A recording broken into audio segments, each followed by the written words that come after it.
আমি আমেরিকায় দেখেছি বাংলাদেশের অনেক বিএ পাস এমএ পাস ছেলে, অনেক ইঞ্জিনিয়ার ডাক্তার, তারা পাঠাও চালায়, তারা ট্যাক্সি চালায় এবং ট্যাক্সি চালিয়ে তারা বেশ উন্নত মানের জীবনযাপন করে। তারা বাড়ি কিনতে পারে, তারা অনেক কিছুই করতে পারে। ফলে ওই দেশে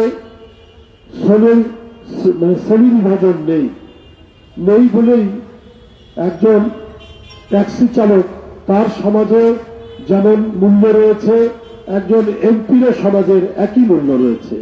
কেউ কম কেউ বেশি নেই। আমাদের তো সেই সমাজ প্রতিষ্ঠা করতে হবে, যেটি বারবার বিএনপির ভারপ্রাপ্ত চেয়ারম্যান তার 31 দফা কর্মসূচি, তার নানা কর্মসূচির মধ্যে সেই অঙ্গীকার ব্যক্ত করেন। এই সমাজের মধ্যে কে ছোট কাজ করে, কে বড় কাজ করে, এই ব্যবধান থাকবে না।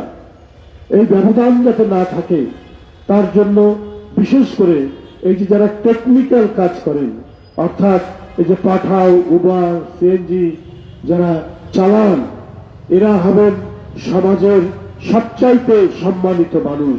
এই কারণে সরকারের আরো তাদেরকে সম্মান দিয়ে যে আইন কানুন করা দরকার, সঞ্জয় যেটি বলছিল, আমি তার সাথে একমত যে সেই আইন কানুন করে এরা যাতে, যে ছেলে ইউনিভার্সিটিতে এমএ পাস করছে এখনো চাকরি হয়নি, তারা উবার চালায় এখনো, তারা কি বলে ট্যাক্সি চালাবে, পাঠাও চালাবে, যতদিন অন্য চাকরি না হচ্ছে। সেটা তো স্বাধীন একটা পেশা। এই পেশা নিযুক্ত হয়ে কমপক্ষে তার নিজের পরিবার বা তার বাপ মাকে দেখার মতো ইনকাম তো হয় এই পেশা থেকে। তাই এই পেশাকে সবচাইতে সম্মানিত পেশা করতে হবে রাষ্ট্রের দিক থেকে। রাষ্ট্র এটিকে সম্মানিত পেশা করবে। যার ছেলেই হোক, ডাটা অফিসারের ছেলেই হোক, বেকার আছে, সে ট্যাক্সি চালানো শিখবে, সে উবার চালানো শিখবে এবং তার বেকারত্ব ঘোচাবে।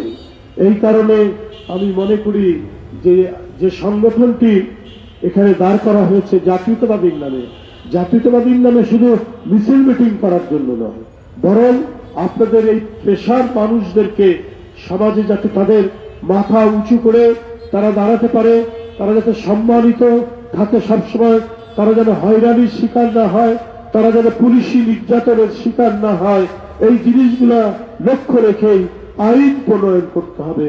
পাশাপাশি যাত্রীরাও যাতে নিরাপদ বোধ করে।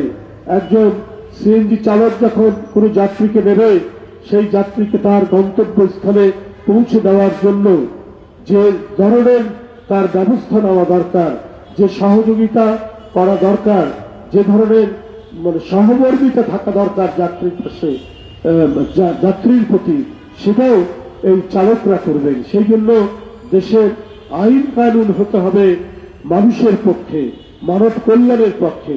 তখন কেউ কারো দ্বারা নিপীড়িত হবে না, নির্যাতিত হবে না।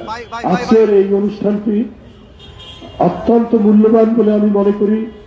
এই সময়ে অত্যন্ত উপযোগী একটি কর্মসূচি নিয়েছে আরিফুল ইসলাম তুষার এবং সঞ্জয় দে রিপনরা।